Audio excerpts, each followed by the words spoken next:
Hello everyone, this is Darion GNB here, and welcome to another GNB discussion, and another installment of Hedgehog Month. Today I'll be talking about everything I hope to see in the next open zone Sonic game.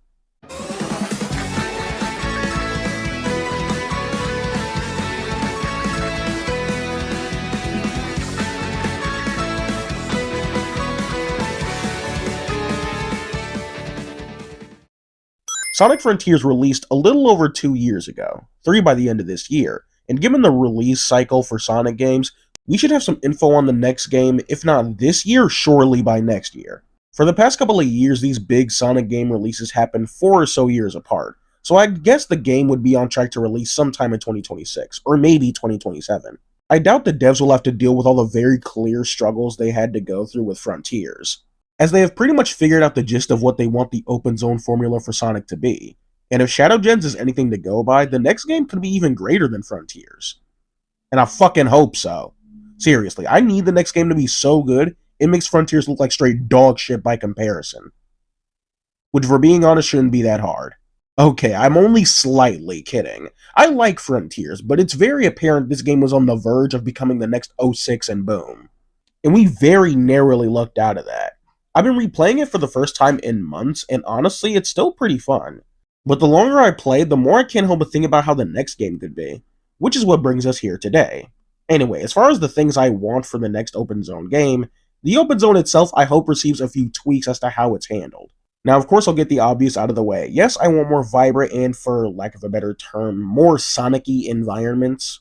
I know the design philosophy for Frontiers was to be super bleak and melancholic, but the photorealistic environments just feel way too bland for a Sonic game. So I hope to God the next one has more vibrancy applied to it. As far as the amount of open zones, however, that's something I'm a little torn on. Because Frontiers had given us 3 unique environments to run around. And before anyone says 5, 3 of them are literally the same island separated into chunks. And I don't know whether or not I'd like for there to only be 3 or for them to attempt 5 again.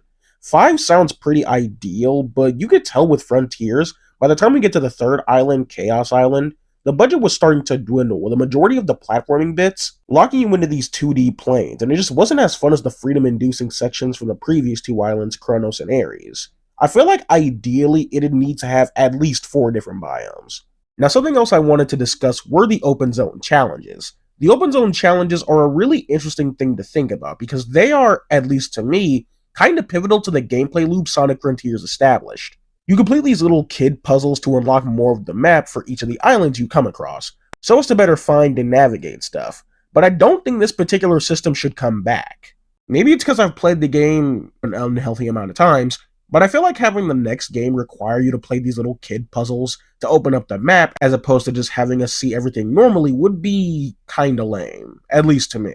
Now again, I think these little challenges could still have a place in the gameplay loop of the next game, if it has a gameplay loop like Frontiers. I didn't even think of that. I'd like for these to stick around because, I don't know, it's just so ingrained in my brain to do them all whenever I go to one of these islands. But one thing I'd hope is changed is if they do come back, is that they just make them more interesting. Like, maybe don't have a bajillion of them all over the map, so the ones we do have require just a bit more engagement, I want to say. Because I wasn't exaggerating when I called these things kids puzzles a second ago, because if we were to judge a bunch of them individually, these would be some of the most boring things to grace the series. But because they're so bite-sized and plentiful, it almost distracts you from how boring they actually are. All I really want as far as the open zone challenges is that A, for them to return, duh. B, don't make them a requirement to reveal more of the map. I just feel like that'd be a bit redundant. You can connect them to having some other purpose, just to give the player some incentive to play them. And C, if they do return, just make them a little bit more engaging. Like, imagine on the sidestepping section you have to dodge obstacles. What if the timer on these are a little less forgiving? I don't know, just something to spice things up. I'm sorry if I can't come up with any more interesting ideas to put in this little section. Y'all let me know if you guys have anything in mind for the open zone challenges. In fact, in between me writing and recording this video, I got to the Final Horizon section of my playthrough, and it almost gives me exactly what I'm looking for when it comes to these challenges. They're far more intuitive and interesting compared to the ones in the base game, and if these do return, I hope they take a lot of what they did in the Final Horizon section. Also, not to mention, it'd be cool to have the platforming sections and stuff feel like they actually belong to the island. Some of the coolest things to explore in Frontiers were the Sky Temple things and the underground caverns and stuff, and I'd like to have spots like those return for the next game. as well as have the actual platforming sections look like a part of the island's natural geography and terrain. Also, there's this tweet I saw not too long ago, I hope I'm able to find it, but it's basically someone saying they hope Sonic Team abandons the whole springs, dash panels, ramps, and stuff they've been using for a while, and I kinda can't help but agree.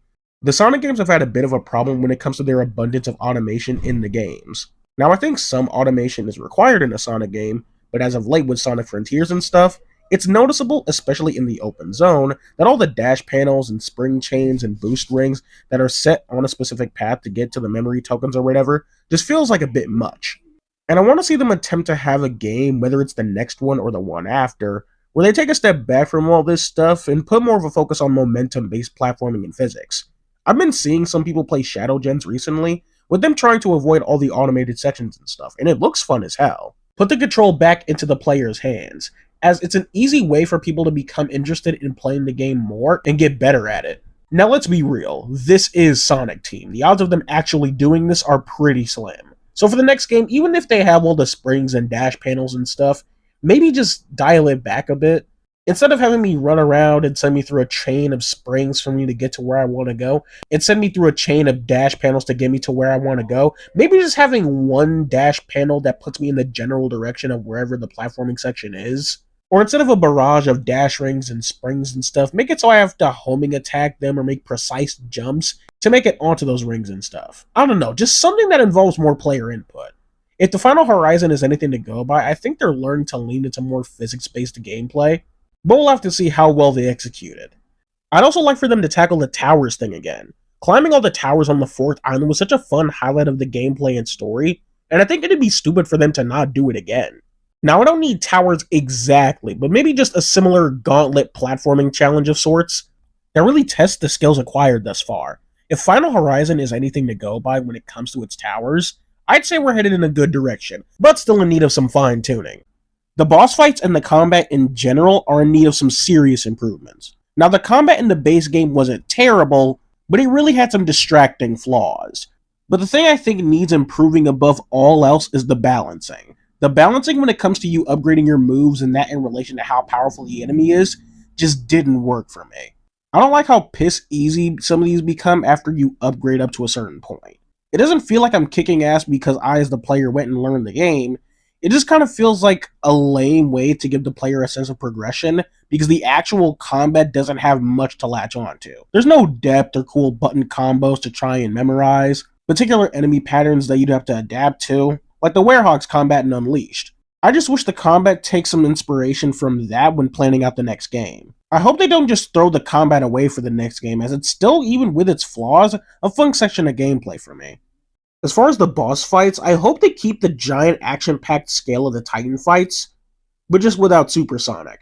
Yeah, I think Supersonic got milked to death in Frontiers. I don't think we need the following game to do the exact same thing. Like, imagine rival fights with this level of insane spectacle and hype. Imagine a Sonic and Knuckles boss fight, or a Sonic and Shadow boss fight, with this level of scale. With good and interesting gameplay, of course. Topped with a fire-ass Kellen Quinn song. That's really what I want them to do. Keep the same energy, just without Supersonic. You can save the Super Shift for the end for all I care. Or don't have him in there at all, that'd be fine too. That moves us on to cyberspace, or whatever the next boost stages are going to be referred to as. I think these, like the open zone challenges, are kind of pivotal to the gameplay structure of these open zone Sonic games. This should be self-explanatory, but I'll say it again, because the folks who did Shadow Gens are likely not doing the next game. For the love of fuck, have the open zone and boost stage controls be consistent with each other. There's no goddamn reason the level of control and feel for the character should be so vastly different. And again, this should go without saying. For the love of God, have them be completely original. I don't care if they make 4 original level themes and just have us repeat them over the course of the game. Seriously, I am tired of the nostalgia pandering shit that Sonic Team has been doing for ages now. Enough is enough. Put all those old stages to rest and just give us new original ones. Now for the music. I honestly don't have too much to say because I found all the music in Frontiers, except Cyberspace, to be amazing. I hope they keep the whole movements thing that they did with all the island themes. Like, the more you progress through the story, the theme of the island changes in certain ways. And it works just to not have the main theme become overplayed. Not to mention, it can kind of provide some fun thematic parallels, to have the song reflect the tone of where we are in the narrative, like Frontiers did. However, I do hope we get some more lively music to play in the open zone. I've been playing around with the jukebox in my recent playthrough of Frontiers, and it's insane how much of a vibe it is to play the game with so many of the fun tracks from the previous entries. And it kind of just makes me hope the next game has some more fun jams to listen to while running around the open zone. Like the themes in the Final Horizon, for example. Those were pretty sweet, and I hope it's indicative of the kind of themes we'll get for the next game. As far as the story goes, again, I don't have too much to say. It'd be nice if Evan Stanley could be on board with Ian Flynn, because those two on a story for the games would kick so much ass. As far as the tone goes, I don't think it needs to be super melodramatic like Frontiers. That certainly worked for that game's vibe and aesthetic, but I don't think it's something that needs to be a consistent thing in the franchise. I don't think we have anything to worry about as far as characterization goes, but I hope to God the overall writing is just a lot tighter than Frontiers. By the end, things as far as the story is concerned takes a bit of a nosedive, not to mention Sage's arc also being weirdly executed. I just hope the overall game hopefully being worked on in a better pace and manner. The script for the story shows for it as well. I think that's about all I had to say, so if you agree or disagree with anything I've said, let me know in the comments. This has been Darion GNB. Take care.